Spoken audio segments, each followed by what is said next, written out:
Om Shri Sai Ram. With Swami's blessing and abundant grace, our Sai Nagar Samiti's first anniversary program is happening online this year. We would like to extend a warm welcome to everyone who are all watching our program. I am Anjali Singh. I will be taking you through the events in English.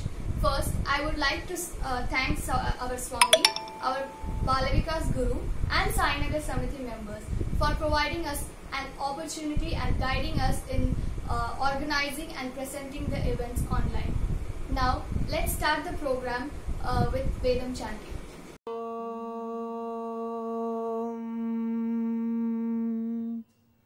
गणानां त्वा गणपतिगुं हवामहे कविं कवीनामुपमश्रवस्तमम् ज्येष्ठराजं ब्रह्मणां ब्रह्मणस्पत आन शृण्वन्नोतिभिस्सीदसादनम् प्रणो देवी सरस्वती वाजेभिर्वाजिनीवती धीनामवित्र्यवतु गणेशाय नमः सरस्वत्यै नमः श्रीगुरुभ्यो नमः हरिः ॐ नमो भगवते रुद्राय ॐ नमस्ते रुद्रमन्यव उतोत इषवे नमः नमस्ते अस्तु धन्वने बाहुभ्यामुत ते नमः यात इषु शिवतमा शिवं बभूव ते धनुः शिवा शरव्यायातवतया नो रुद्रमृडया याते रुद्रशिवा तनोरघोरा पापकाशिनी तया नस्तनुभाषन्तवया गिरिशन्ताभिचाकशेः यामिषुं गिरिशन्तहस्ते बिभर्ष्यस्तवे शिवां गिरित्रतां कुरु माहि गुंसि पुरुषं जगत् शिवेन वचसा त्वा गिरिशाच्चावदामसे यथा नः सर्वमिज्जगदयक्ष्मगुं सुमना असत् अद्य वोचदधिभक्ता प्रथमो दैव्योऽभिषक अहेगुश्च सर्वाञ्जम्भयन् सर्वाश्च यातु धान्यः असौ यस्ताम्रो अरुण उत बभ्रुः सुमङ्गलः ये चेवागुं रुद्रा अभितो दिक्षु श्रुताः सहस्रशो वैशागुं हेडयेमहे असव्यो वसर्पतिनीलग्रीवो विलोहितः उतैनं गोपादृशन्नदृशन्नुदहार्यः उतैनं विश्वाभूतानि सदृष्टो मृडयातिनः नमो अस्तु नीलग्रीवाय सहस्राक्षाय मीढुषे अथो ये अस्य सत्त्वानोऽहं तेभ्यो करन्नमः प्रमुञ्च धन्वनस्त्वमुभयोरात्नियोर्ज्या यास्य ते हस्त इषवः पराता भगवो वपा अवतत्यतनुस्त्वगुं सहस्राक्षशतेषु धे निचेर्य शल्यानामुखा शिवो न सुमना भव विज्यं धनुः कपर्दिनो विशल्यो बाणवागुम् उत अनेशन्नस्येषव आभुरस्य निशं गतिः याते हेतिर्मीढुष्टमहस्ते बभूव ते धनुः तयास्मान् विश्वतस्त्वमयक्ष्मया परिभुजा नमस्ते अस्त्वायुधाय नादताय धृष्णवे उभाभ्यामुत ते नमो बाहुभ्यां तव धन्वने परिते धन्वनो हेतिरस्मान् वृणक्तु विश्वतः अधो य इषुधिस्तवारे अस्मन्निदेहितम् नमस्ते अस्तु भगवन् विश्वेश्वराय महादेवाय त्रयम्बकाय त्रिपुरान्तकाय त्रिकाग्निकालाय कालाग्निरुद्राय नीलकण्ठाय मृत्युञ्जयाय सर्वेश्वराय सदाशिवाय श्रीमन्महादेवाय नमः नमो हिरण्यबाहवे सेनान्ये दिशाञ्च पतये नमो नमो वृक्षेभ्यो हरिकेशेभ्यः पशूनां पतये नमो नमः सस्पिञ्जराय त्विषीमते पतीनां पतये नमो नमो बब्लुषाय विव्याधिनेन्नानां पतये नमो नमो हरिकेशायोपवीतिने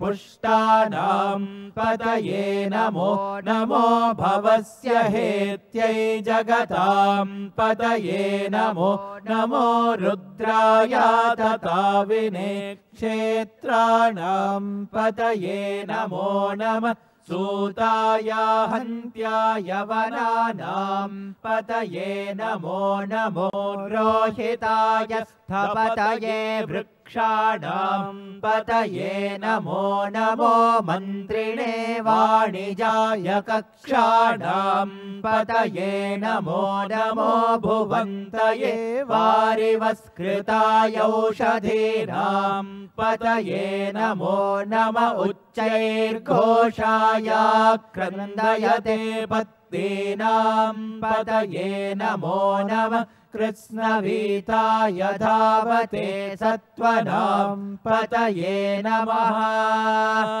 नमः सहमानाय निव्याधिनः व्याधिनीनां पतये नमो नमः ककुभाय निशङ्गिने स्तेनानां पतये नमो नमो निशङ्गिन इषुधिमते तस्कराणां पतये नमो नमो वञ्चते परिवञ्चते स्थायूनां पतये नमो नमो निचेरवे परिचराय रण्यानां पतये नमो नमः श्रिकाविभ्यो जिगागुंसद्भ्यो मुष्णतां पतये नमो नमोऽसिमद्भ्यो नक्तं चरद्भ्यः प्रकृन्तानां पतये नमो नम उष्णीषिणे गिरिचराय कुलुञ्चानां पतये नमो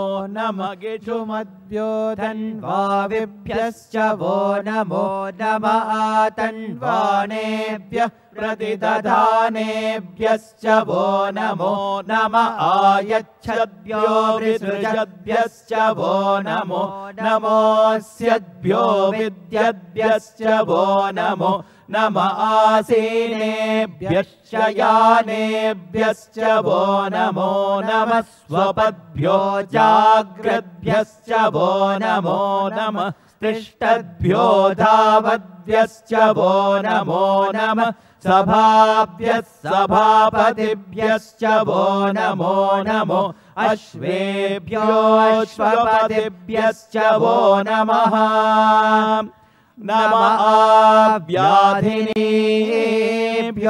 विविध्यन्तेभ्यश्च वो नमो नम उगणाभ्यस्त्रिगुंहतेभ्यश्च वो नमो नमो गृत्सेभ्यो गृत्सपतिभ्यश्च वो नमो नमो व्रातेभ्यो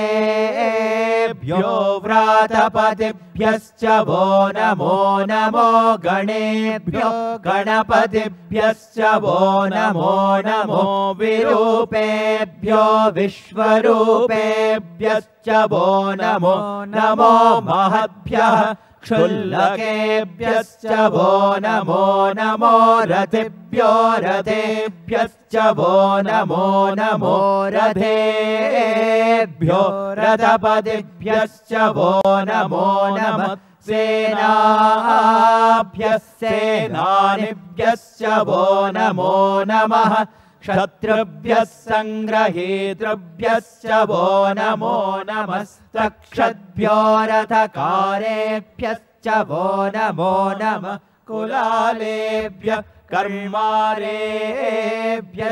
वो नमो नमः पुञ्जिष्टेभ्यो निषादेभ्यश्च वो नमो नम इषुकृद्भ्यो धन्वकृद्भ्यश्च वो नमो नमो मृगयुभ्यश्वनिभ्यश्च वो नमो नमः श्वभ्यश्वपतिभ्यश्च वो नमः नमो भवाय च रुद्राय च नमः शर्वाय च पशुपतये च नमो नीलग्रीवाय च शितिकण्ठाय च नमः कपर्दिने च प्युक्तकेशाय च नमः सहस्राक्षाय च शतधन्वने च नमो गिरिशाय च शिपिविष्टाय च नमो मीढुष्टमाय चेषुमते च नमो ह्रस्वाय च वामनाय च नमो बृहते च वैषेयसे च नमो वृद्धाय च संवृध्वने च नमो अग्र्याय च प्रथमाय च नमः आशवे चाजिराय च नमः शीघ्रियाय च शेव्याय च नमः ऊर्म्याय च वस्वन्याय च नमः श्रोतस्याय च द्वीप्याय च नमो ज्येष्ठाय च कनिष्ठाय च नमः पूर्वजाय च परजाय च नमो मध्यमाय च पगल्भाय च नमो जगन्याय च बुद्ध्याय च नमः सोभ्याय च प्रतिसर्याय च नमो ज्ञाम्याय च क्षेम्याय च नमः उर्वर्याय च खल्याय च नमः श्लोक्याय च वसान्याय च नमो वन्याय च कक्षाय च नमः श्रवाय च प्रतिश्रवाय च नमः आशुषेणाय चाशुरथाय च नमः शूराय च वभिन्दते च नमो वर्मिणे च वरूथिने च नमो बिल्मिने च कवचिने च नमः श्रुताय च श्रुतसेनाय च नमो दुन्दुभ्याय च हनन्याय च नमो दृष्णवे च प्रमृषाय च नमो दूताय च प्रहिताय च नमो निषङ्गिणे तेषु धिमते च नमः तीक्ष्णेषवे चायुधिने च नमः स्वायुधाय च सुधन्वने च नमः श्रुत्याय च पथ्याय च नमः काट्याय च नीप्याय च नमः सोद्याय च सरस्याय च नमो नाद्याय च वैशन्ताय च नमः कोप्याय च भट्याय च नमो वर्ष्याय च वर्ष्याय च नमो मेघ्याय च विद्युत्याय च नमः ईद्रियाय च तप्याय च नमो वात्याय च रेश्म्याय च नमो वास्तव्याय च वास्तुपाय च ॐ हर हर हर हर ॐ नमः सोमाय च रुद्राय च नमः ताम्राय च रुणाय च नमः शङ्गाय च पशुपतये च नमः उग्राय च भीमाय च नमो अग्रे वधाय च दूरे वधाय च नमो हन्त्रे च हनीयसे च नमो वृक्षेभ्यो हरिकेशेभ्यो नमस्ताराय नमः शम्भवे च मयो भवे च नमः शङ्कराय च मयस्कराय च नमः शिवाय च शिवतराय च नमः तीर्थ्याय च कूल्याय च नमः पार्याय च वार्याय च नमः प्रतरणाय चोत्तरणाय च नमः आतार्याय च लाद्याय च नमः चष्प्याय च फेन्याय च नमः सिकत्याय च प्रवाह्याय च नमः हिरण्याय च प्रपत्याय च नमः किगुंशिलाय च क्षयनाय च नमः कपर्दिने च पुलस्तये च नमो गोष्ठ्याय च गृह्याय च नमः तल्प्याय च गेह्याय च नमः काट्याय जगह्वरेष्ठाय च नमो गो हृदयाय च निवेश्याय च नमः पागुंसव्याय च रजस्याय च नमः शुष्क्याय च हरित्याय च नमो लोप्याय चोलप्याय च नमः ऊर्व्याय च सोर्म्याय च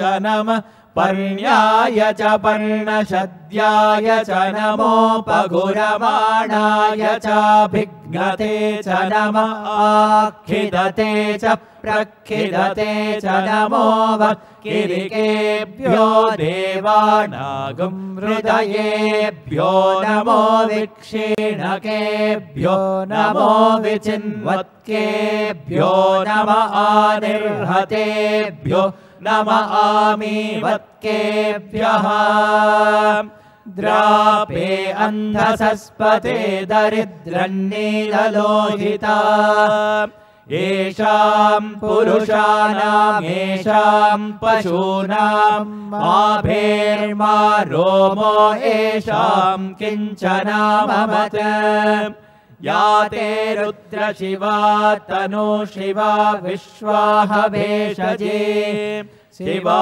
रुद्रस्य भेषजे तया नो मृडजीवसे इमागुं रुद्राय तवसे कपर्दिने क्षयद्वीराय प्रभरामहे मतिम् यथा नः शमसद्विपदे चतुष्पदे विश्वं पुष्टं ग्रामे अस्मिन्ननातुरम् मृडानो रुद्रोतनो मयस्कृधि क्षयद्वीराय नमसा विधेमते यच्चं च योश्च मनुरायजे पिता तदश्याम तव रुद्रप्रणीतौ मानो महान्तमुतमानो अर्भकं मान उक्षन्तमुतमान उक्षितम् मानो वधे पितरं मोतमातरं प्रियामानस्तनुवो रुद्ररीरिषः मानस्तोके तनये मान आयुषि मानो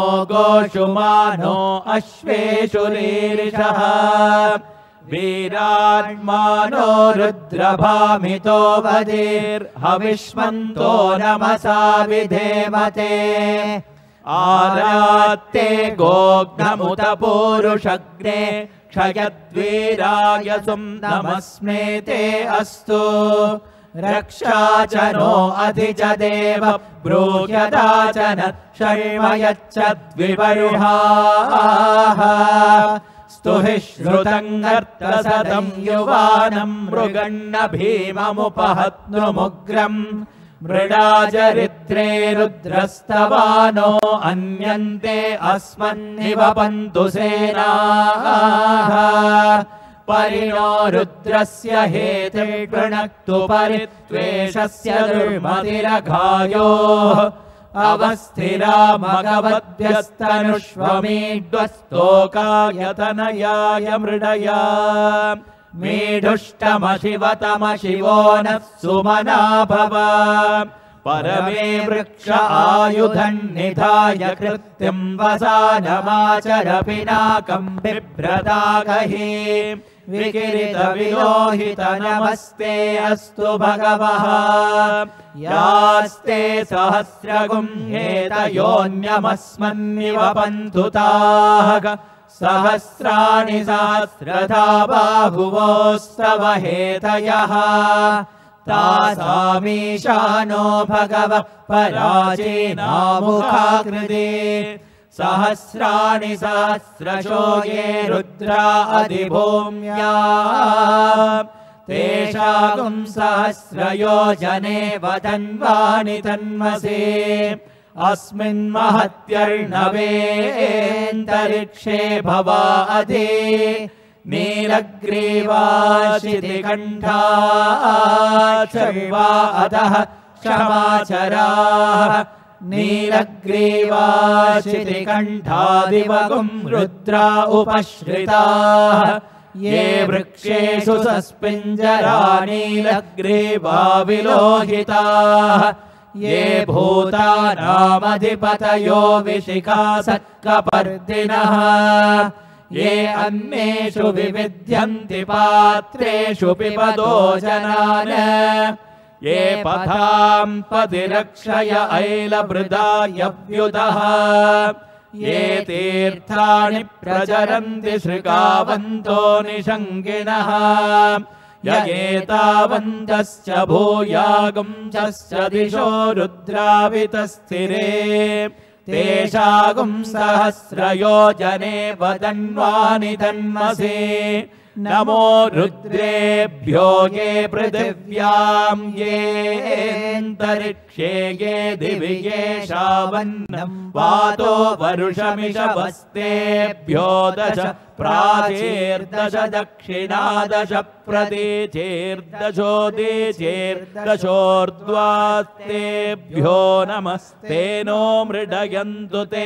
यं दिष्मो यश्च नोद्वेष्टितं वोजम्भे दधामि त्र्यम्बकं यजामहे सुगन्धिं पुष्टिवर्धनम् उर्वारुकमिव बन्धनान् मृत्योर्मुक्षीयमामृतात् यो रुद्रो अग्रव्यो अप्सु य ओषधीषु यो रुद्रो विश्वा भुवना विवेश तस्मै रुद्राय नमो अस्तु ये ते सहस्रमयुतं पाशा मृत्योर्मर्त्याय हन्तवे तान्यज्ञस्य मायया सर्वानवयजामहे मृत्यवे स्वाहा मृत्यवे स्वाहा प्राणानां ग्रन्थिरसि रुद्रो मा विशान्तकः तेनान्येनाप्यायस्व नमो रुद्राय विष्णवे मृत्युर्मे पाहि तमुष्टु हि यस्विषुः सुधन्वायो विद्युत्यक्षयदि भेषजस्य यक्ष्वामहेसौ मनसा रुद्रं नमोभिर्देवमसुरन्दुवत्या अयं मे हस्तो भगवानयं मे भगवत्तरः अयं मे विद्युभेषजो यगुं शिवाभिमरुषणः ॐ शान्ति शान्ति शान्तिः शञ्च मे मयश्च मे प्रियं च मेऽनुकामश्च मे कामश्च मे सौमनसश्च मे भद्रं च मे श्रेयश्च मे वस्यश्च मे यशश्च मे भगश्च मे द्रविणं च मे यन्ता च मे धर्ता च मे क्षेमश्च मे धृतिश्च मे विश्वं च मे महश्च मे संवित् च मे ज्ञात्रं च मे सोश्च मे प्रसोश्च मे सेरं च मे लयश्च मृतं च मे मृतं च मे यक्ष्मं च मे नामयच्च मे जीवातुश्च मे दीर्घायुत्वं च मे नमित्रं च मे भयं च मे सुगं च मे शयनं च मे सुषा च मे सुदिनं च मे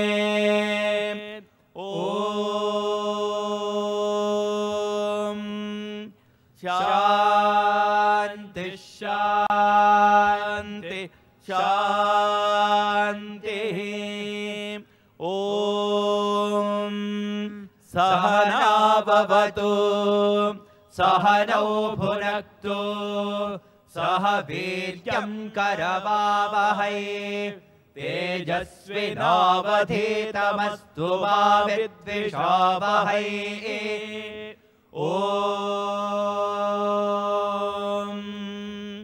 शान्ति शान्ति शान्तिः ॐ अम्भस्य पारे भुवनस्य मध्ये नागस्य पृष्ठे महतो महीयान् शुक्रेण ज्योतिगुंषि समनुप्रविष्ट प्रजापतिश्चरति गर्भे अन्तः यस्मिन्निदगुं सञ्च विचैति सर्वं यस्मिन् देवा अधिविश्वे निषेधुः तदेव भूतं तदुभव्यमाहितं तदक्षरे परमे व्योमन् येनावृतं खं च दिवं महीं च येनादित्यस्तपति तेजसा भ्राजसा च यमन्तः समुद्रे कवयो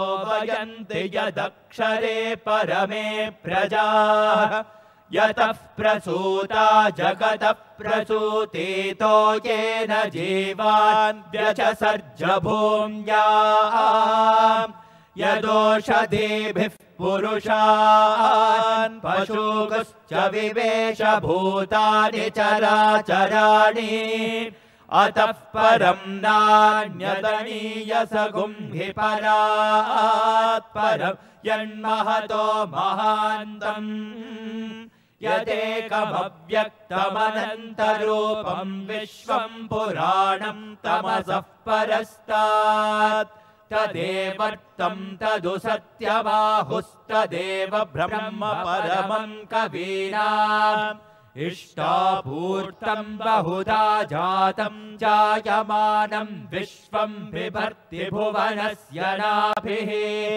तदेवाग्निस्तद्वायुस्तदु सूर्यस्तदु चन्द्रमाः तदेव शुक्रममृतं तद्ब्रह्म तदापः स प्रजापतिः सर्वे निमेषा जग्निरे विद्युतः पुरुषादधे कलामुहूर्ता काष्ठाश्चाहोरात्राश्च सर्वशः अर्धमासा मासा ऋतवः संवत्सरश्च कल्पन्ताम् स आपः प्रदुधे उभे इमे अन्तरिक्षमतोऽसुवः नैनमूर्ध्वं न तिर्यञ्च न मध्ये परिजग्रभत न तस्येषे कश्चन तस्य नाम महत्यशः न सन्दृशे तिष्ठति रूपमस्य न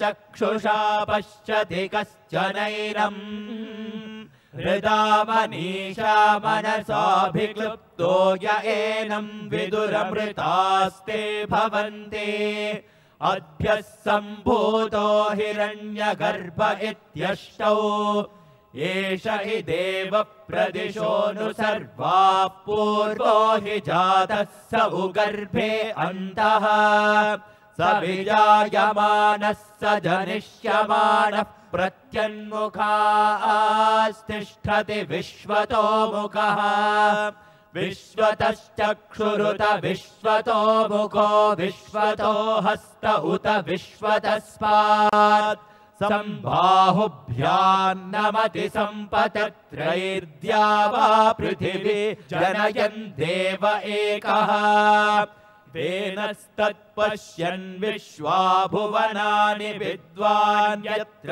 विश्वं भवत्येकनीलम् यस्मिन्निदकुं सञ्च विचैककुं स ओत प्रोतश्च विभु प्रजासु प्रदद्दोचे अमृतन्नु विद्वान् गन्धर्वो नाम निहितं गुहासु त्रीणि पदानि हिता गुहासु यस्तद्वेद सवितुः पिता सत स नो बन्धुर्जनिता स विधाता धामानि वेद भुवनानि विश्वा यत्र देवा अमृतमानशानास्तृतीये धामान्यभ्यैरयन्ता परिद्या वा पृथिवी यन्ति सद्यः परिलोकान् परिदिशः परिसुवः ऋतस्य तन्तुं विततं विचित्य तदपश्यत्तदभवत् प्रजासु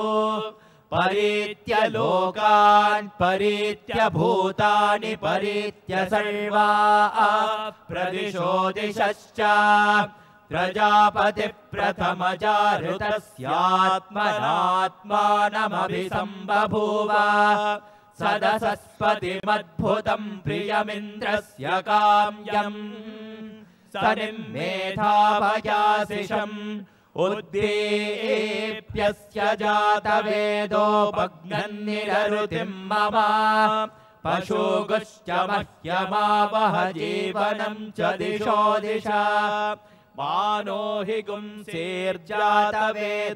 कामश्वं पुरुषं जगत अबिभ्रतग्र आगहि श्रिया मा परिपातया पुरुषस्य विद्म सहस्राक्षस्य महादेवस्य धीमहि तन्नो रुद्रः प्रचोदयात् तत्पुरुषाय विद्महे महादेवाय धीमहि तन्नो रुद्रः प्रचोदयात् तत्पुरुषाय विद्महे वक्रतुण्डाय धीमहि तन्नो दन्तिः प्रचोदयात् तत्पुरुषाय विद्महे चक्रतुण्डाय धीमहि तन्नो नन्दिः प्रचोदयात् तत्पुरुषाय विद्महे महासेनाय धीमहि तन्नः षण्मुखः प्रचोदयात् तत्पुरुषाय विद्महे सुवर्णपक्षाय धीमहि तन्नो गरुडः प्रचोदयात् वेदात्मनाय विद्महे हिरण्यगर्भाय धीमहि तन्नो ब्रह्म प्रचोदयात् नारायणाय विद्महे वासुदेवाय धीमहि तन्नो विष्णु प्रचोदयात् वज्रणखाय विद्महे तीक्ष्णदग्गुष्ट्राय धीमहि तन्नो नारसिंह प्रचोदयात् भास्कराय विद्महे महद्युतिकराय धीमहि तन्नो आदित्यः प्रचोदयात् वैश्वानराय विद्महे लालीलाय धीमहि तन्नो अग्निः प्रचोदयात् कार्त्यायनाय विद्महे कन्याकुमारी धीमहि तन्नो दुर्गिः प्रचोदयात् ॐ साईश्वराय विद्महे सत्यदेवाय धीमहि तन्नः सर्वः प्रचोदयात् सहस्रपरमा देवी शतमूला शताङ्कुरा सर्वगुं हरतु मे पापं दूर्वातु स्वप्ननाशिनी काण्डात् प्ररोहन्ति यान्ति परुषः परुषः परे ये वानो दूर्वे प्रतनु सहस्रेण शतेन च या शतेन प्रतनोषि सहस्रेण विरोहसि तस्यास्ते देवीष्टके विधेम हविषा वयम् अश्वक्रान्ते रथक्रान्ते विष्णुक्रान्ते वसुन्धरा शिरसा धारयिष्यामि रक्षस्व मां पदे पदे भूमिर्धेनुर्धरणी लोकधारिणी उद्धृतासि वराहेण कृष्णेन शतबाहुना मृत्तिके हन मे पापं जन्मया दुष्कृतं कृतं मृत्तिके ब्रह्मदत्तासि काश्यपेनाभिमन्त्रिता मृत्तिके देहि मे पुष्टिं त्वयि सर्वं प्रतिष्ठितम् मृत्तिके प्रतिष्ठिते सर्वं तन्मे निर्नुद मृत्तिके तया हतेन पापेन गच्छामि परमां गतिम् सहना भवतु सहनौ भुनक्तु सह वीर्यं करवावहै तेजस्विनावधीतमस्तु मा विद्विषावहै ॐ शान्ति शान्ति शान्तिः ॐ हिरण्यवर्णां हरिणीं सुवर्णरजतस्रजां चन्द्रां हिरण्मयीं लक्ष्मीं जातवेदो महावहाम् तां महावह जातवेदो लक्ष्मीमनपगामिनीं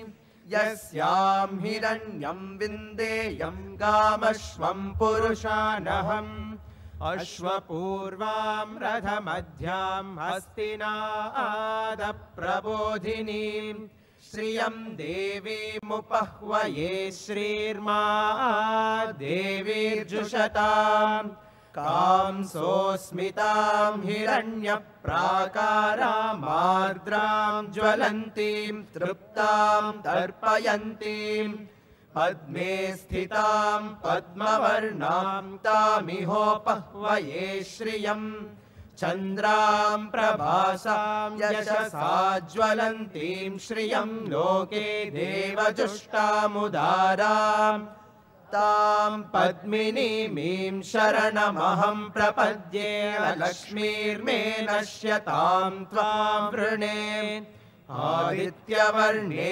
तपसोऽधिजातो वनस्पतिस्तव वृक्षोऽध बिल्वः तस्य फलानि तपसानुदन्तु मायान्तरायाश्च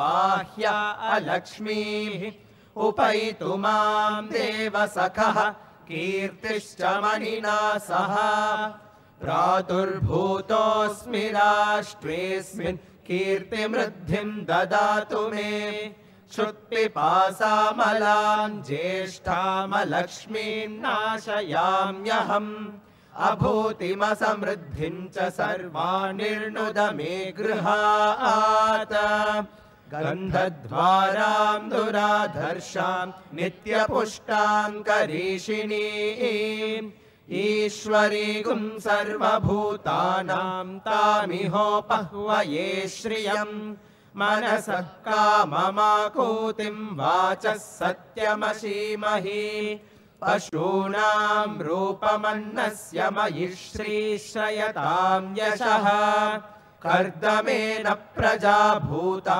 मयि सम्भव कर्दमा श्रियं वासय मे कुले मातरं पद्ममालिनीम् आपसृजन्तु स्निग्धानि चिक्लीतव समे गृहे निज देवीं मातरं श्रियं वासय मे कुले आर्द्रां पुष्करिणीं पुष्टिं पिङ्गलां पद्ममालिनीं चन्द्रां हिरण्मयीं लक्ष्मीं जातवेदो महावः आर्द्रां यः करिणीं यष्टिं सुवर्णां हेममालिनीं सूर्यां हिरण्मयीं लक्ष्मीं जातवेदो महावः ताम आवह जातवेदो लक्ष्मीमनपगामिनीं यस्यां हिरण्यं प्रभूतं गावो दास्योश्वान् विन्देयं पुरुषानहं यः शुचिः प्रयतो भूत्वा जुहुयादाज्यमन्वहम् श्रियः पञ्चदशर्चञ्च श्रीकामः सततं जपेत् पद्मानने पद्मऊरु पद्माक्षी पद्मसम्भवे त्वं मां भजस्व पद्माक्षी येन सौख्यं लभाम्यहम् अश्वदायी गोदायी धनदायी महाधने धनं मे जुषतां देवी सर्वकामांश्च देहि मे पुत्रपौत्रधनं धान्यं हस्त्यश्वादिगवेरथं प्रजानां भवसि माता आयुष्मन्तं करोतु मां धनमग्निर्धनं वायुर्धनं सूर्यो धनं वसुः धनमिन्द्रो बृहस्पतिर्वरुणं धनमश्नुते वैनतेय सोमं पिबतु वृत्रः सोमं धनस्य सोमिनो मह्यं ददातु सोमिनः न क्रोधो न च मात्सर्यं न लोभो नाशुभामतिः भवन्ति कृतपुण्यानां भक्तानां श्रीसूक्तं जपेत् सदा वर्षन्तु ते विभावरी दिवो अभ्रस्य विद्युतः रोहन्तु सर्वबीजान्यवब्रह्मद्विषो जहि पद्मप्रिये पद्मिनि पद्महस्ते पद्मालये पद्मदलायताक्षी विश्वप्रिये विष्णुमनोनुकूले त्वत्पादपद्मं मयि सन्निधस्व या सा पद्मासनस्था विपुलकटितटी पद्मपत्रायताक्षी गम्भीरावर्तनाभिस्तनभरनमिता शुभ्रवस्त्रोत्तरीया लक्ष्मीर्दिव्यैर्गजेन्द्रैर्मणिगणखचितैः स्नापिता हेमकुम्भैः नित्यं सा पद्महस्ता मम वसतु गृहे सर्वमाङ्गल्ययुक्ता लक्ष्मीं क्षीरसमुद्रराजतनयां श्रीरङ्गधामेश्वरीं दासीभूतसमस्तदेववनितां लोकैकदीपाङ्कुरां श्रीमन्मन्दकटाक्षलब्धविभवः ब्रह्मेन्द्रगङ्गाधरां त्वां त्रैलोक्यकुटुम्बिनीं सरसिजां वन्दे मुकुन्दप्रियां सिद्धलक्ष्मीर्मोक्षलक्ष्मीर्जयलक्ष्मी सरस्वती श्रीलक्ष्मीर्वरलक्ष्मी च प्रसन्ना मम सर्वदा वराङ्कुशौ पाशमभीतिमुद्रां करैर्वहन्तीं कमलासनस्थां बालार्ककोटिप्रतिभां त्रिनेत्रां भजेऽहमम्बां जगदीश्वरीं त्वां सर्वमङ्गलमाङ्गल्ये शिवे सर्वार्थसाधिके शरण्ये त्र्यम्बके देवी नारायणि नमोऽस्तु ते महालक्ष्मी च विद्महे विष्णुपत्नी च धीमहि तन्नो लक्ष्मी प्रचोदयात् ॐ शान्ति शान्ति शान्तिः नीलां देवीगुं शरणमहं प्रपद्ये घृणाहि घृतवती सवितराधिपत्यै पयस्वतीरन्तिराशा नो अस्तु ध्रुवान् दिशां विष्णुपत्यघोरास्येषा न सहसोया मनोता बृहस्पतिर्मातरिष्वोतमायुः सन्धुमानावात अभिनो गृणन्तु विष्टम्भो दिवो धरुणः पृथिव्या अस्येषा जगतो विष्णुपत्नी स्वस्ति प्रजाभ्यः परिपालयन्ताम् न्यायेन मार्गेण महिषाः गोब्राह्मणेभ्यः शुभमस्तु नित्यम् समस्तलोकाः सुखिनो भवन्तु समस्तलोकाः सुखिनो भवन्तु समस्तलोकाः सुखिनो भवन्तु ॐ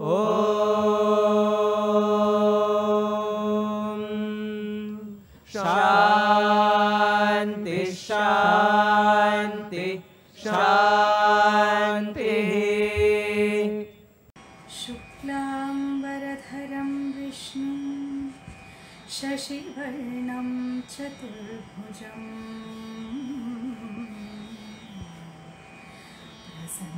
प्रसन्नवदनं ध्यायेत्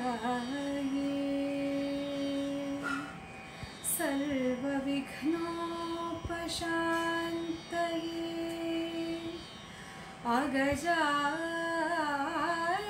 अगजाननपद्मार्कं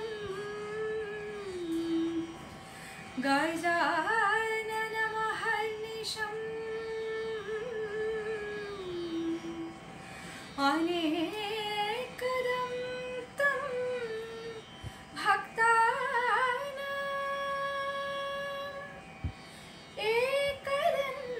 एकदन्तमुपास्महे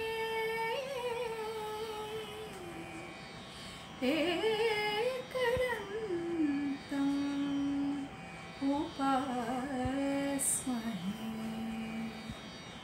महागणपते नमोऽस्तुते महागणपते नमोऽस्तुते मातङ्गवदना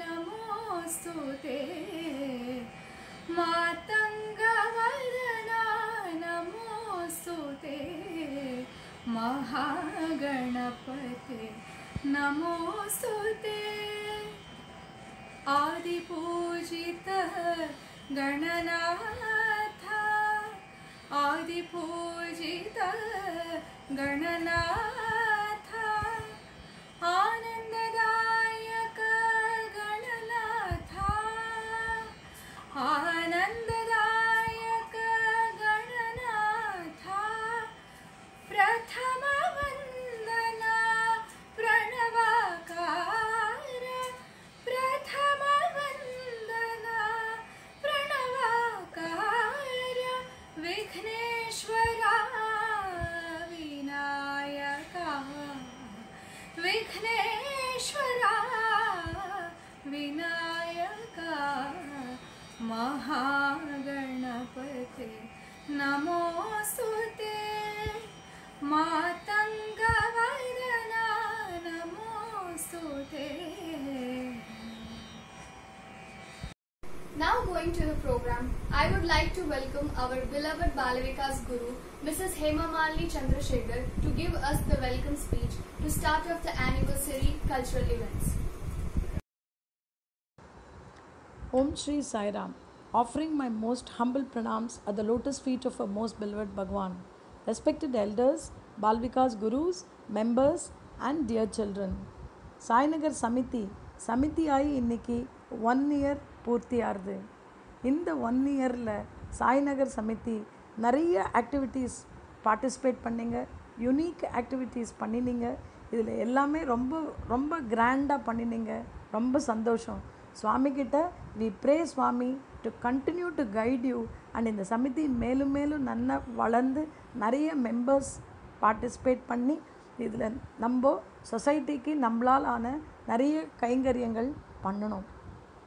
ப்ளஸ் இந்த யூனிக்னஸ் இந்த சாய்நகர் சமிதி இஸ் ஒரு குழந்தையும் இங்கே மெம்பராக இருக்கிற குழந்தைங்க எல்லாருமே அவங்க பால்விகா ஸ்டூடெண்ட்டாக இருந்து ஸ்டூடெண்ட்லேருந்து ஒரு அடல்ட்டாகி they have now become a members in the Samithi and holding official post. அது பார்க்கும்போது ரொம்ப பெருமையாக இருக்குது. பஜனை மண்டலியாக இருந்து நம்ம சமிதியாக எலிவேட் ஆகி ரொம்ப நல்ல சர்வீஸ் பண்ணிட்டுருக்கீங்க. அந்த சர்வீஸ் ஊக்கம் தொடரட்டும். அதுக்கு சுவாமியை நாங்கள் கண்டினியூஸாக we all pray and we pray Swami to guide you all. Lastly, சுவாமியை எப்போவுமே மனசில் வச்சுக்கோங்க. இந்த கிளாஸில் நம்ம என்ன கற்றுக்குறோமோ கற்றுன்றதை அப்படியே இங்கே விட்டுட்டு போகாமல், ஆஸ் யூ க்ரோ ஓல்டர் என்னென்ன இங்கே நல்ல குவாலிட்டிஸ் நல்லது சொல்லி கொடுத்தாங்களோ அதை அப்படியே நம்மளோட டே டு டே லைஃப்பில் அதை ப்ராக்டிஸ் பண்ணி we have to serve the society and நல்ல பேர் வாங்கணும் சொசைட்டியில். இவங்கெல்லாம் சுவாமி ஸ்டூடெண்ட்ஸுன்னு சொல்லி சுவாமிக்கு நம்ம நல்ல பேர் வாங்கி கொடுக்கணும். இதுதான் இன்றைக்கி I thought I will share it with all of you. Thank you very much. Jai Sairam. Thank you, Sairam. It was very inspiring speech, and I would like to thank Hema Sairam on behalf of all the Sai Nagar Samiti members. Now we are moving on to our Balavikas cultural program. Let us welcome our Sai sister Pragati for Bharatanatyam dance. Thank you.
Thank you, Sairam, for your wonderful performance.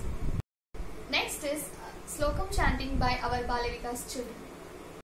Sairam, my name is M. Tamil Selvan. Vakratunda Magakaya Surya Goti Samaprabha Nirviknam Kurume Deva Sarvagayesu Sarvada. Om. Thank you, Sairam. Om Sri Sairam. Guru Brahma, Guru Vishnu, Guru Devo Maheshwara, Guru Saksha Parabrahma, Tasmai Guruve Namaha. Jai Sri Sairam. Karage Vasate Lakshmi, Karamadde Saraswati, Karamulait Govida Prabhake Karagasram. It's mean. This is a morning prayer decided 2-3 days on the tip of the finger, recited Lakshmi, the goddess of the wealth, in the center of the palm, Saraswati, the knowledge and learning, and in the base of the palm, resides Gauri, the goddess of protect us from the evil, and therefore whistling in the manner I look at my hand yearly in the morning. Om Sri Sairam. Om Sri Sairam. My humble pranam at divine lotus feet of our beloved Bhagavan. I am going to say Sai Sloka. Omkaram Bindu Samyuktam Nityam Dhyanti Yoginaha Kamadam Mokshadam Chaiva Omkaraya Namo Namaha. Jai Sairam. Om Sri Sairam. I am Pratik. I am going to tell Sloka. Sarva Mangala Mangalye Shive Sarvata Sadike Saranetram Bhage Gauri Narayani Namostute. Meaning of the Sloka. The stotra is addressed to the goddess Parvati, the concept of Lord Shiva, who is ever blissful, auspicious, fulfills all our desires, protects all who surrender to her. My pronouns to her, who is adored by so many names, such as Sarvamangala, Shiva, Trayambake, Gauri, Narayani, etc. Thank you, Sairam. Thank you, children. We are proud of you all. So the next is Bharatanatyam dance by Varsha.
Thank you, Varsha, for your wonderful performance.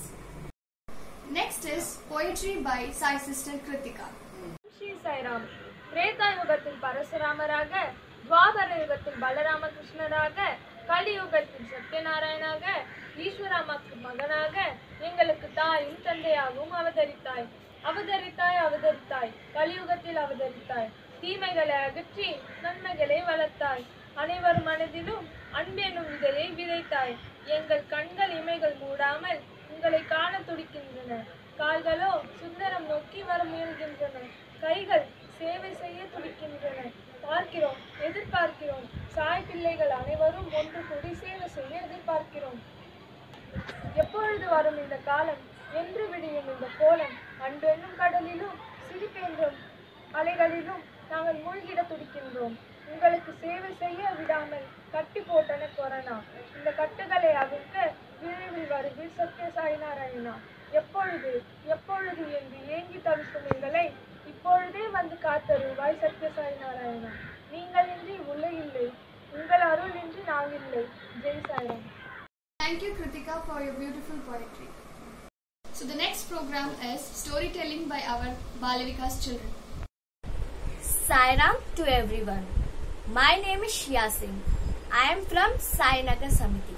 Today I am going to tell you all a short story about the greedy dog. Once upon a time, there was a dog who was very hungry. He searched for food everywhere, and at last he found a bone. He picked the bone with his mouth and started going back to his home. There was a bridge on the way to his home. When he started crossing it, he saw his own reflection in the water. The dog thought that there was another dog with a bone in the water. He wanted to take the other bone too, so he started barking at his own reflection. His bone fell in water as soon as he opened his mouth, and now the greedy dog lost his bone. Moral of the story is, don't be greedy. Thank you. Jai Sai Ram. Sairam, நான் ஜெய் வர்ஷா பேசுறேன். இன்னைக்கு நான் உங்களுக்கு ஒரு குட்டி கதை சொல்ல போறேன். தங்க கோடாரி. ஒரு ஊர்ல சுப்பையான்னு ஒரு மரம் வெற்றவர் இருந்தாராம். அவர் ஏழை மரம் வெற்றவர். அவர் ஒரு நாள் மரம் வெட்டிட்டு இருக்கையில அவரோட கோடாரி தண்ணிக்குள்ள விழுந்துச்சு. தண்ணிக்குள்ள விழுந்ததுக்கு அப்புறம் அவர் வனதேவதையை வேண்டாரு. வனதேவதை அம்மா அம்மா என்னோட கோடாரி தண்ணிக்குள்ள விழுந்துருச்சு, அதை எடுத்துட்டாங்க அப்படின்னு சொன்னாங்க சுப்பையா. வேண்டதுக்கு அப்புறம் வனதேவதை அம்மா வந்தாங்க. என்ன வேண்டும் மகனே உனக்கு அப்படின்னு கேட்டாங்க. வனதேவதை அம்மா கேட்டோன்னு, அம்மா என்னோட கோடாரி தண்ணிக்குள்ள விழுந்துருச்சு, அதை எடுத்துட்டாங்க அப்படின்னு சொன்னாங்க சுப்பையா. சொன்னதுக்கு அப்புறமேட்டு வனதேவதை அம்மா வந்து போயிட்டு எடுத்து தந்தாங்க. முதல் தங்க கோடாரி எடுத்து தந்தாங்க. இதா மகனே உன்னோட கோடாரி அப்படின்னு கேட்டாங்க. இல்ல அம்மா, இது என்னோட கோடாரி இல்ல அப்படின்னு சொன்னாங்க அது சுப்பையா. சொன்னதுக்கு அப்புறமேட்டு திருப்பியும் வனதேவதை அம்மா செகண்டாவது வெள்ளி கோடாரி எடுத்துட்டு வந்தாங்க. இதா மகனே உன்னோட கோடாரி அப்படின்னு கேட்டாங்க. இல்லம்மா, இது என்னோட கோடாரி இல்ல அப்படின்னு சொன்னாங்க சுப்பையா. அதுக்கப்புறமேட்டு ரொம்ப நேரம் கழிச்சு சுப்பையாவோட கோடாரி எடுத்துட்டு வந்தாங்க வனதேவதை அம்மா. இதா மகனே உன்னோட கோடாரி அப்படின்னு கேட்டாங்க. ஆமாமா, இதாம்மா என்னோட கோடாரி அப்படின்னு சொன்னாங்க. அதுக்கப்புறமேட்டு வனதேவதை அம்மா வந்து நீ உண்மையா சொன்ன, அதனால உன்னை எனக்கு பிடிச்சிருக்கு, நீ இந்த 3த்தையும் எடுத்துக்கோ அப்படின்னு சொன்னாங்க வனதேவதை அம்மா. அதுக்கப்புறமேட்டு அவரு அந்த 3 கோடாரியை வாங்கிட்டு போவேல, அவரோட கிராமத்துக்கு போவேல பண்ணையான்ற ஒருத்தர் பார்த்தாராம். அவர் பார்த்ததுக்கு அப்புறமேட்டு, இந்த சாதாரண மரம் வெற்றவர்கிட்ட இத்தனை கோடாரியா, தங்க கோடாரி, வெள்ளி கோடாரி மற்றும் அவரோட கோடாரியா, எப்படி அப்படின்னு யோசிச்சாங்க பண்ணையா. யோசிச்சதுக்கு அப்புறமேட்டு சுப்பையாவை கூப்பிட்டு, ஏது உனக்கு இவ்ளோ கோடாரி அப்படின்னு கேட்டாங்க. அதுக்கு சுப்பையா சொன்னாங்க, நடந்த எல்லா விஷயத்தையும் சொன்னாரு சுப்பையா. அதுக்கப்புறமேட்டு பண்ணையார் அவரும் அதே மாதிரி அவரோட கோடாரி எடுத்துட்டு போயிட்டு தண்ணிக்குள்ள போட்டாங்க. அதுக்கப்புறமேட்டு அவரும் வேண்டுனாங்க, அம்மா அம்மா என்னோட கோடாரி தண்ணிக்குள்ள விழுந்துடுச்சு, அதை எடுத்துட்டாங்க அப்படின்னு அவங்களும் வேண்டினாங்க. வேண்டினதுக்கு அப்புறமேட்டு வனதேவதை அம்மா வந்தாங்க. என்ன வேண்டும் மகனே அப்படின்னு கேட்டாங்க வனதேவதை அம்மா. என்னோட கோடாரி தண்ணிக்குள்ள விழுந்துருச்சுமா, அதை எடுத்துட்டாங்க அப்படின்னு சொன்னாங்க பண்ணையார். பண்ணையார் சொன்னதுக்கு அப்புறமேட்டு வனதேவதை அம்மா வந்து தண்ணிக்குள்ள முழுங்கி அவரோட தங்க கோடாரி ஃபர்ஸ்ட் எடுத்துட்டு வந்தாராம். இதா மகனே உன்னோட கோடாரி அப்படின்னு கேட்டாங்க. அவரு ஃபர்ஸ்ட் தங்க கோடாரி எடுத்துட்டு வந்ததுக்கு அப்புறம் அவருக்கு அவ்வளோ சந்தோஷம். ஆமாமா ஆமாமா, இதாம்மா என்னோட கோடாரி அப்படின்னு சொன்னாங்க. அதுக்கு வனதேவதை அம்மா சொன்னாங்க, நீ என்கிட்டயே போய் சொல்றியா அப்படின்னு சொல்லி கோபத்தோட சொன்னாங்க. உனக்கு அதுக்குள்ள பனிஷ்மெண்ட் கிடைக்கும் பாரு, தண்டனை அப்படின்னு சொன்னாங்க. சொன்னதுக்கு அப்புறமேட்டு அவரு என் கோடாரி தொலைச்சிட்டேன், தங்க கோடாரியும் கிடைக்கல, வெள்ளி கோடாரி கிடைக்கல அப்படின்னு நினைச்சாரு. ரொம்ப ஃபீல் பண்ணாரு. இந்த மாரல்ல இருந்து நம்ம என்ன கத்துக்கிட்டோம் இந்த கதையில இருந்து? நம்ம எப்பவுமே பொய் சொல்லக்கூடாது, உண்மையா இருக்கணும், நம்ம யார் பொருளுக்கும் ஆசைப்படக்கூடாது. நன்றி. சாய்ராம். ओम श्री साईराम। मेरा नाम प्रतीक है। मैं अभी एक कहानी बोलने जा रहा हूँ। एक गांव में एक लड़का रहता था। वह रोज जंगल में बकरियां चराने जाता था। एक दिन उसने सोचा कि क्यों ना गांव वालों को परेशान किया जाए और वह चिल्लाने लगा, भेड़िया आया, भेड़िया आया। गांव वाले लाठी लेके चले आए। फिर वह जोर जोर से हंसने लगा और बोला कि मैं तो मजाक कर रहा था। दूसरे दिन फिर वह जंगल में बकरियां चराने गया और वह चिल्लाने लगा, भेड़िया आया, भेड़िया आया। गांव वाले चले आए। फिर हंसने लगा और बोला कि मैं तो मजाक कर रहा था। कुछ दिनों बाद सचमुचों का भेड़िया आया और चिल्लाने लगा, भेड़िया आया, भेड़िया आया। गांव वाले उसे बचाने नहीं गए। वह सोचने लगे कि यह तो हमेशा झूठ बोलता है, अभी भी झूठ बोल रहा होगा, इसीलिए गांव वाले उसे बचाने नहीं गए। भेड़िया ने उस लड़के की सब बकरियां खा गया। वो लड़का किसी तरह जान बचाकर पेड़ में चढ़ गया। इस कहानी से हम लोग को सीख मिलती है कि हम लोग को कहीं भी झूठ नहीं बोलना चाहिए। Thank you Sairam. Thank you children for the interesting stories. The next event is a short spiritual drama, Krishna, Balarama and the Forest Monster in English. In this play, we have Shia as Krishna, Anjali as Balarama, Priya as the Forest Monster and Agastya as the narrator. Let's watch the drama now. Krishna, Balarama and the Forest Monster. On a full moon day, Krishna and Balarama were crossing the forest. Both have been walking for all day and were tired. As the sun set and started to get dark, they were searching for a place to rest. Balarama, I know you are tired, so am I. But both of us can't sleep at the same time. Let me sleep first and you keep guard of me. When you can't control sleep anymore, wake me up and I shall guard you. Krishna went to sleep. Balarama, who kept walking back and forth, encountered a monster in the forest. The monster screamed at Balarama.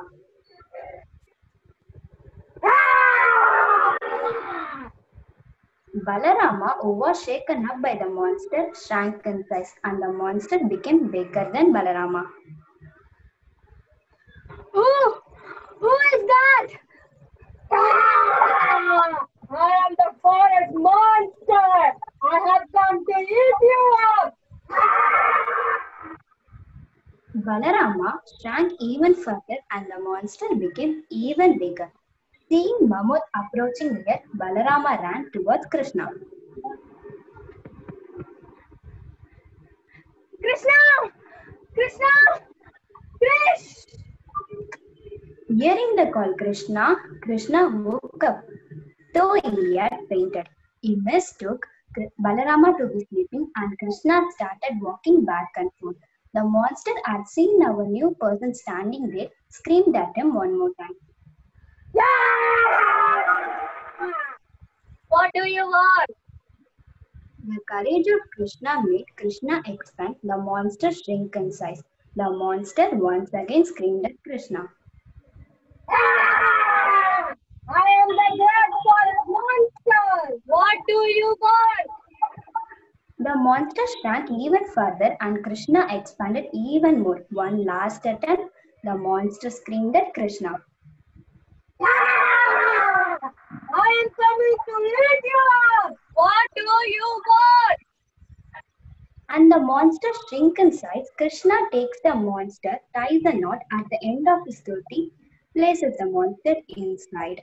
The sun did rise. Krishna and Balarama began to walk, and as they were walking,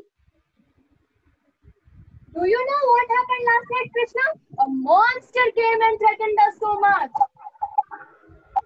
Krishna gently took the tiny monster and showed it to Balarama and said, Are you talking about this? Krishna, when I saw this, it was so big. How come it became so small?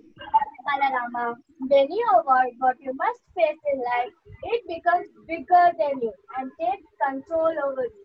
When you face what you must face, you become bigger than it and you take control over it. It is the same with this monster too. Well said, Krishna. Now I understood very well. Krishna and Balarama both started walking from the forest towards their home Vrindavan, chatting happily. Thank you, Sairam. Jai Sairam. Thank you girls for performing beautifully. Thank you Raji Sairam for guiding the girls in presenting the drama. During this pandemic time, most of us are going through a lot of problems and we are scared like the mighty Balarama. After listening to Krishna's advice, I think we also must face our problems instead of getting scared, as we all have Swami by our side. Let us now hear some melodious bhajans to be rendered by Sister Priyadarshini. Yashodananda Gopalane Inda Vedaigal Vedayanna Valmamo Yashodananda Gopalane Inda Vedaigal Vedayanna Valmamo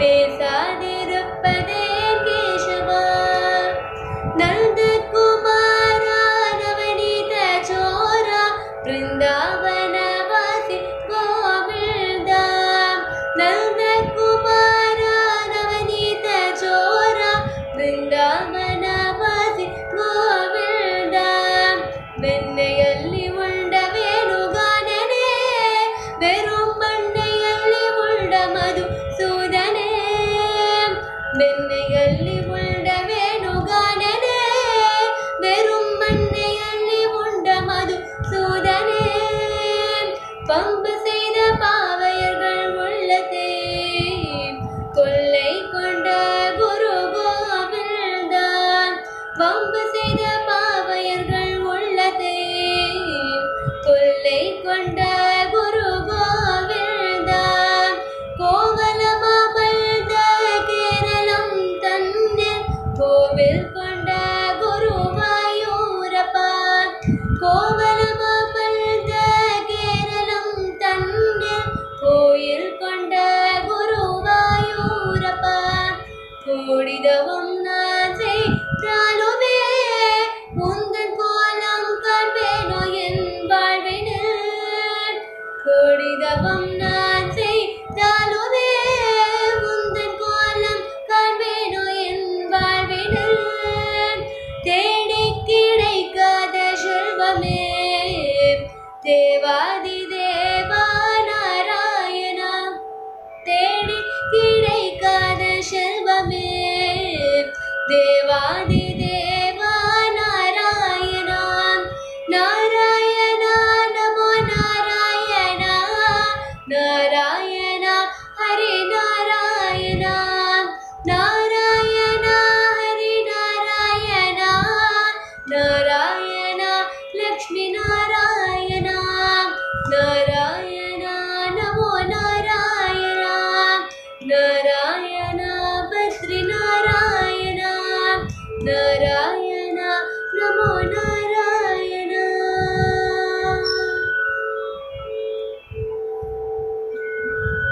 Thank you, Priyadarshini. We all were able to hear your sweet bhajans and got transported to a divine world.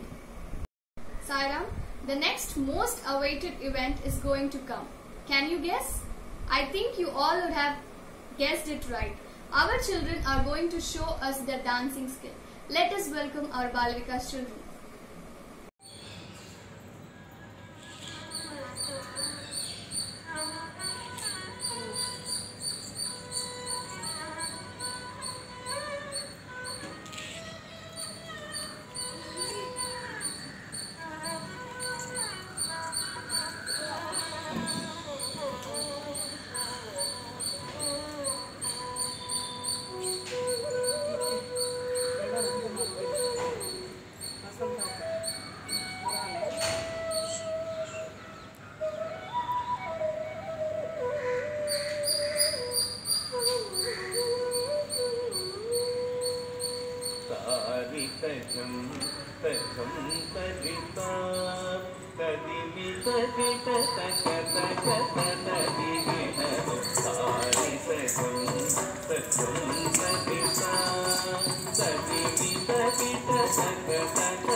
Thank you.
Thank you, children.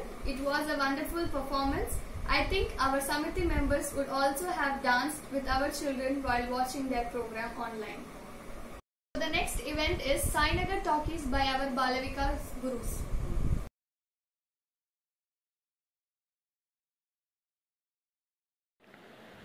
Om Sri Sai Ram. My loving pranams to our Divine Lord and my good wishes to the members of Sainagar Samiti. I extend my hearty congratulations to Sainagar team on the celebration of first year anniversary of the Samiti. ஒரு செடியை நம்ம நட்டுட்டு அது பூ பூக்கும்போது அதை பார்க்கும்போது நமக்கு சந்தோஷமாக இருக்கும். அதே மாதிரி ஒரு விதையை விதைச்சி அது நல்ல மரமாக வளர்ந்து வரும்போது அதை பார்க்கும்போது ஃப்ரூட்ஸ் கொடுக்கும்போது நமக்கு சந்தோஷமாக இருக்கும்.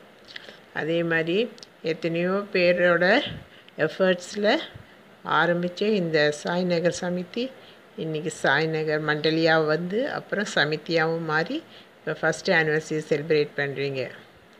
So I pray to Swami to make you all the worthy instruments in his divine mission.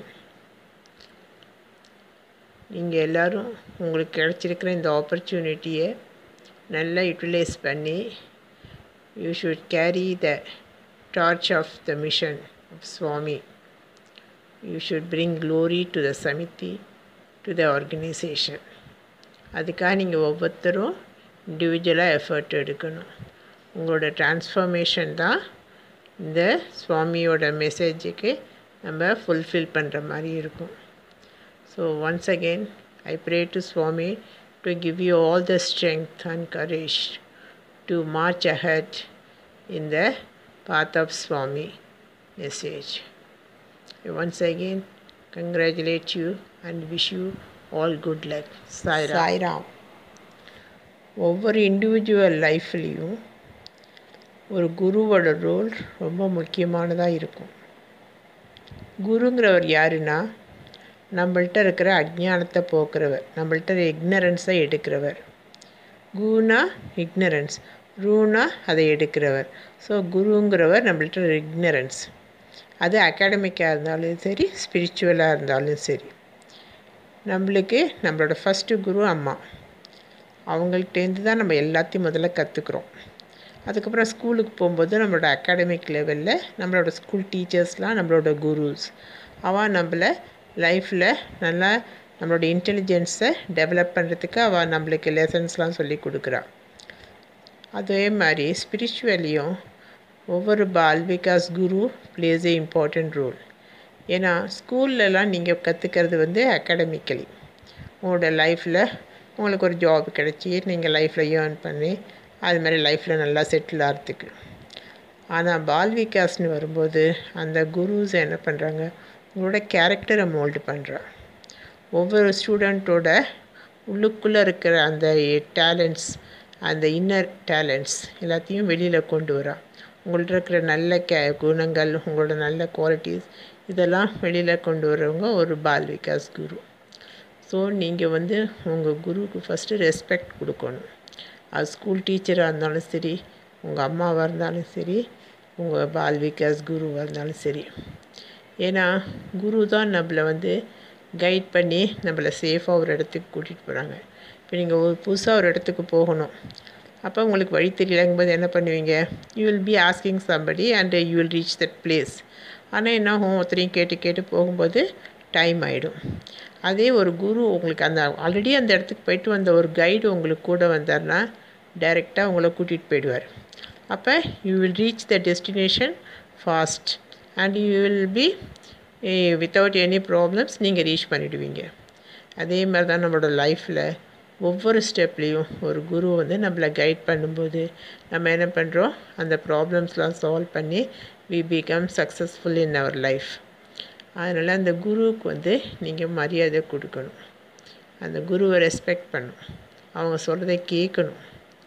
அவங்க எல்லாம் சும்மா கிண்டல் பண்ணுறதுக்காகவோ அது மாதிரி ஸ்கூல்லேயும் சரி வெளியிலையும் சரி அது மாதிரி நீங்கள் பண்ணக்கூடாது. யூ ஷுட் பி அந்த உங்களுக்கு அந்த முத்திரை சொல்லுவாங்களே சிக்னேச்சர், உங்களோட ஒவ்வொருத்தரையும் பார்க்கும்போது சுவாமி பால் விகாஸ் ஸ்டூடெண்ட் அப்படிங்கிறது பார்க்கும்போது எல்லாருக்கும் தெரியணும். அது எப்படி தெரியும்னா, நீங்கள் எப்படி பப்ளிக்கில் பிஹேவ் பண்ணுறீங்கிறத பொறுத்து. தட் பிரிங்ஸ் உங்களுக்கும் நல்ல பேர் வரும், உங்களோட குருஸ்க்கும் நல்ல பேர் வரும். இப்போ நல்ல ஸ்டூடெண்ட்டாக இருக்கும்போது ஸ்கூலுக்கு பெருமையாக இருக்குது. நீங்கள் நல்ல பால் விகாஸ் ஸ்டூடெண்ட்டாக வரும்போது சுவாமிக்கு பெருமையாக இருக்கும். ஸோ இது மனசில் வச்சுட்டு நீங்கள், ஏன்னா குரு வந்து நம்மளே ஒவ்வொரு ஸ்டெப்லேயும் நம்மளை எப்படி கைட் பண்ணுறாங்கங்கிறது நமக்கு அனுபவிக்கும் போது தெரியும். சொல்லிக் கொடுக்கும்போது நமக்கு அது புரியாது. பட் லைஃப்பில் when we face that situation அவங்க சொன்ன அட்வைஸ்லாம் நமக்கு எவ்வளோ யூஸ்ஃபுல்லாக இருக்குங்கிறது தெரியும். எல்லாரோட சக்ஸஸுக்கும் பின்னாடியும் ஒரு குரு இருப்பாங்க. யார் எடுத்தாலும் அது வந்து even avatars like Krishna and Rama இல்லாமல் ஒரு குருக்கிட்ட போய் படித்தாங்க. ராமர் வசிஷ்டர்கிட்ட போய் படித்தார், கிருஷ்ணர் சாந்த் முனிவன் படித்தார். அதனால் லைஃப்பில் எல்லாருக்கும் குரு அவசியம். ஸோ அந்த குருவை நீங்கள், உங்களுக்கு சுவாமியே நமக்கெல்லாம் குருவாக கிடச்சிருக்கார். இது இன்னும் பெரிய நமக்கு நம்மளோட பாக்கியம். ஸோ அந்த சுவாமி சொல்கிற ஒவ்வொரு மெசேஜையும் நம்ம நல்லா புரிஞ்சுட்டு அவர் சொல்கிற வழியில் நம்ம நடந்தோன்னா நம்ம will always be successful in our life. Saira. Ready. Jai Sairam. This is Vidya Narayan, French HOD. I follow the principles of Baba. Develop faith in your divinity, then you will redeem your life. Follow your conscience, make your heart pure. These are the words of Baba, which I true and devotionally I do follow. I work 6 days a week, and the only day off I get this is on a Sunday. And every Sunday I have the habit of going to Sundaram. And I come to Sundaram every Sunday. I do pray Baba. I sit there in the hall and I do a bit of meditation in front of Baba. And then I go around the shrine. And one day I chanced to look at children studying there. This idea really caught upon me, and I really wanted to offer a little bit of my service. That is when I asked one of the members, a Samiti member out there, what is that I should do to do a little bit of offer my services to the Almighty? And how can I help the children? Being a teacher, teaching is a part of me, so I wanted to continue my teaching at Baba Samiti. Though my wish was always to work at Puttaparthi and it never worked out, so I thought, let me start my offerings at Sundaram. And they asked me, what is that I do? I told them, I teach French. They told me there are a few children who are in need of help in French. The very moment we started our French classes, and these children did shine pretty fine. And I thought, okay, the French classes were done, and what next? That is when the children said, ma'am, can we start with English? Bal Vikas always loves to have the teachers with them. Bal Vikas I grew with Bal Vikas. Within these 2 years, I have grown a bit with Bal Vikas. The moment I joined Bal Vikas, Baba honored me with the Best Teachers Award, which I would never ever forget in my life. And I did click a picture of all my Bal Vikas students and the teachers for the ceremony. And I was so proud because than everything, Baba stands first in my life. So the thoughts of Baba and the wishes of Baba and the footsteps of Baba is what I like to follow. Jai Sai Ram, Jai Sati Sai Baba.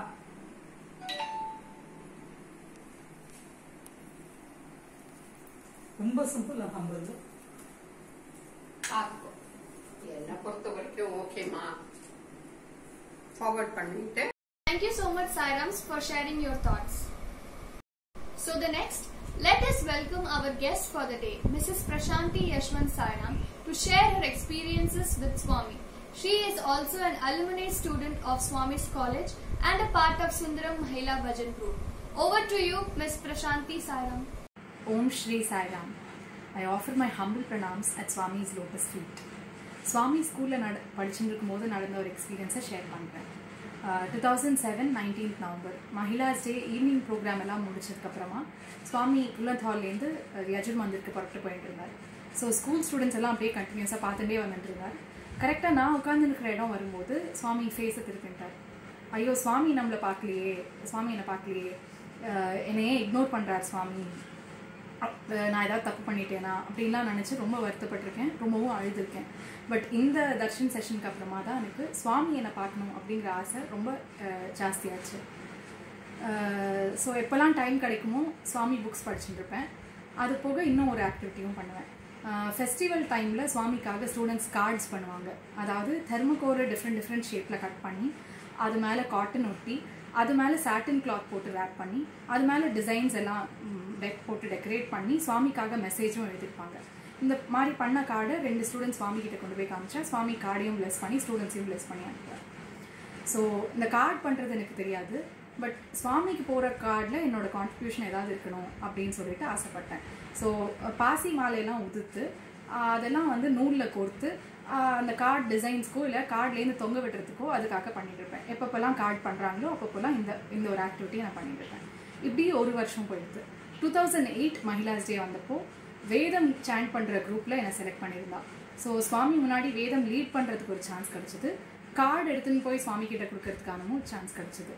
So சுவாமி கிட்ட card எடுத்துன்னு போய் அன்யதா சரணம் நாஸ்தி சுவாமி அப்படின்னு சொல்லிட்டு சொன்னேன். அப்படின்னு கேட்டார் சுவாமி. திரும்ப அன்யதா சரணம் நாஸ்தி சுவாமி, அதாவது உங்களை தவிர எனக்கு வேறு எதுவும் கதி இல்லை சுவாமி அப்படின்னு அர்த்தம். மஞ்சிதி அப்படின்னு சுவாமி சொன்னார். நல்லது அப்படின்னாரு. அப்புறம் பாத நமஸ்காரத்துக்கு பர்மிஷன் கேட்டுட்டு பாத நமஸ்காரமும் வாங்கிட்டு வந்துட்டேன். ஸோ என்னோட 1 year கிரேவிங்க்கான ரிசல்ட் தான் இந்த சான்ஸ் அப்படின்னு தோணுது. இது ஒரு சிம்பிள் எக்ஸ்பீரியன்ஸாக இருந்தாலும் இதில் நிறைய லெசன்ஸ் சுவாமி கற்றுக் கொடுத்துருக்காரு. சுவாமி டிலே பண்ணால் அது ஒரு டினையல் கிடையாது அப்படிங்கிறது ஒரு லெசன். இன்னொன்று, நான் சுவாமி என்னை பார்க்கணுன்னு மட்டும்தான் ஆசைப்பட்டேன், பட் எனக்கு தர்ஷன் ஸ்பர்ஷன் சம்பாஷன் 3மே சுவாமி கொடுத்துருக்காரு. ஸோ சுவாமி கொடுக்கும்போது நம்ம கேட்குறத விட ஜாஸ்தியாகவே நம்மளுக்கு தருவார், நம்மளுக்கு தேவை இருக்கிறத விட ஜாஸ்தியாகவே தருவார் அப்படிங்கிறது 2வது.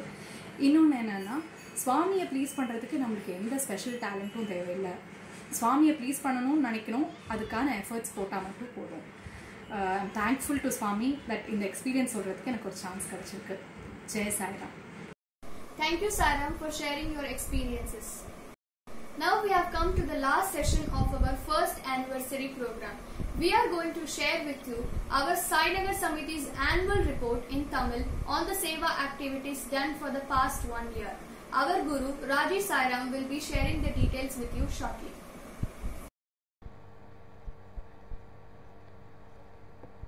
ஓம் ஸ்ரீ குருப்யோ நமஹ. ஓம் ஸ்ரீ சாய்ராம். அனைவருக்கும் என் அன்பு கலந்த வணக்கம்.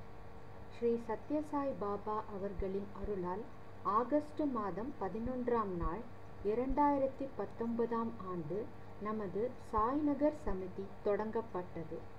இன்று நாம் அதன் ஓராண்டு நிறைவு விழாவை கொண்டாடி கொண்டிருக்கின்றோம். இந்த மகிழ்வான நாளில் நான் பாபா அவர்களின் பாதம் பணிந்து நமது சமிதியின் இந்த ஓராண்டு சேவை செயல்பாடுகளை உங்களுடன் பகிர்ந்து கொள்ள விரும்புகிறேன். 2019ஆம் ஆண்டு நவம்பர் மாதம் நமது பாபா அவர்களின் 94வது பிறந்த நாளை சிறப்பாக கொண்டாடி மகிழ்ந்தது உங்கள் அனைவருக்கும் நினைவிருக்கும். அதை முன்னோடியாக கொண்டு நமது சாய்நகர் சமிதியின் உறுப்பினர்கள், பாலவிகாஸ் குழந்தைகள், அவர்களின் குருக்கள், பெற்றோர்கள் என அனைத்து தரப்பினரின் மனமுவந்த ஒத்துழைப்புடனும் ஆதரவுடனும் நாம் 94 விதமான சேவைகளையும் ஆன்மீக சாதனைகளையும் சிறப்பாக செய்து முடித்தோம். இங்கே நமது சாய்நகர் சமிதியின் சேவை பணிகள் சிலவற்றை குறிப்பிட விரும்புகிறேன். கோயில்களை சுத்தம் செய்தல், பொது இடங்களை சுத்தம் செய்தல், ஸ்வஸ்த் சே திவ்யதா தக் என்ற பிரதம மந்திரியின் திட்டத்தின் கீழ் சில சேவை பணிகள், இவற்றுடன் மரக்கன்றுகளை நடுதல், ராயப்பேட்டை புற்றுநோய் மருத்துவமனையில் சிகிச்சை பெற்று வரும் நோயாளிகளுக்கு பால் விநியோகித்தல், மாதத்திற்கு ஒரு முறை நாராயண சேவை போன்ற சேவைகளை மகிழ்வுடன் செய்துள்ளோம். நமது சாய்நகர் சமிதியில் முதல் முறையாக ரெசிடென்ஷியல் பாலவிகாஸ் வகுப்புகள் முதல் பிரிவு குழந்தைகளுக்காக ஆரம்பிக்கப்பட்டுள்ளது. ஆன்மீக சாதனைகளாக நாம் 94 வீடுகளில் விளக்கு பூஜை மற்றும் பஜனைகளை செய்து முடித்தோம். நமது சுந்தரம் கோயிலில் 94 மகளிர்களை கொண்டு விளக்கு பூஜையும் மிகவும் சிறப்பாக செய்தோம். நமது சமிதியிலிருந்து 20 உறுப்பினர்கள் புட்டபர்த்தி சேவைக்கு சென்று வந்துள்ளனர் என்பதை மகிழ்வுடன் தெரிவித்துக் கொள்கிறோம். அங்கன்வாடி குழந்தைகளுக்கு நமது சாய்நகர் சமிதியின் மூலம் விளையாட்டுப் பொருட்களை வழங்கியுள்ளோம். நமது சாய்நகர் சமிதியின் இளம் சகோதரர்கள் இரத்த தான சேவையை தொடர்ச்சியாக செய்து கொண்டு வருகிறார்கள். மேலும் நமது சமிதி உறுப்பினர்கள் சுந்தரம் கோயில் பராமரிப்பு சேவைகளில் மிகுந்த ஈடுபாட்டுடன் பங்கு கொண்டு தொடர்ந்து சேவை செய்து வருகிறார்கள். மக்கள் சேவையே மகேசன் சேவை என்பர் பெரியோர். நம் சாய்நகர் சமிதியினர் இந்த 2 சேவைகளையுமே மிக சிறப்பாக செய்து கொண்டு வருகிறார்கள். சாய்நகர் சமிதியினரின் இந்த முதலாம் ஆண்டு சேவைகளையும் ஆன்மீக சாதனைகளையும் உங்கள் அனைவரிடமும் பகிர்ந்து கொள்ளும் வாய்ப்பளித்தமைக்கு மிக்க நன்றி. ஓம் ஸ்ரீ சாய்ராம். ஓம் ஸ்ரீ குருப்யோ நமஹ. Thank you, Sairam, for the annual report. Coming to the end of the program, we would like to invite our Samiti convener as well as Balavikas Guru, Vikas Kumar, to give his vote of thanks to conclude the anniversary celebrations. Om Sri Sairam. My humble pranams at the lotus feet of our beloved Bhagavan Sri Satya Sai Baba. First, I would like to thank our Swami for giving us a wonderful opportunity to celebrate the first anniversary of Sainagar Samiti in spite of this pandemic situation. Thank you, Swami. Next, I would like to thank our respected Balavikas Gurus. With their guidance, we are able to celebrate our first anniversary in a grand way successfully. I would like to thank our district president, Sri Ramesh Sharma sir, for giving a go-ahead to celebrate the Samiti anniversary virtually. Thank you, DP sir. I would like to extend my thanks to the Samiti coordinators, loving brothers and sisters and their family. Last but not the least, I would like to thank our Balavikas children who participated in the cultural events with great enthusiasm and showed their talents. Thank you all once again. We as a big family are able to show our gratitude and love to Swami on this joyous occasion. Thank you. Jai Sai Ram. Our Samiti members, followed by Mahamangal Aarti.